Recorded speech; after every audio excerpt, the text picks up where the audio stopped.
ambalo ni baya na balaa lake ni kubwa. Ndugu zangu katika iman, limbwata nauun min anwa'i sihr, ni aina katika aina za uchawi.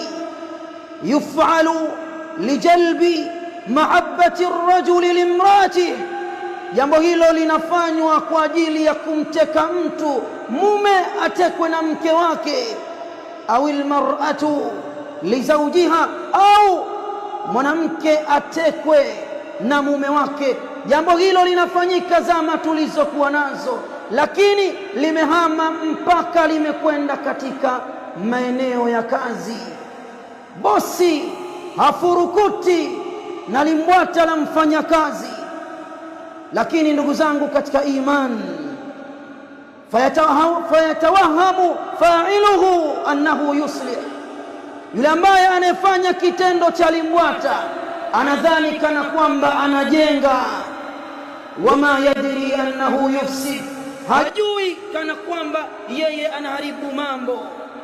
Wayadhunnu annahu yajlibu alkhair, anadhani kwamba anavuta khairi kwake yeye. أن بابا نفسه من أبواب الشياطين، أنا فنقوا ملانغو كتك ملانغو يا شيطاني.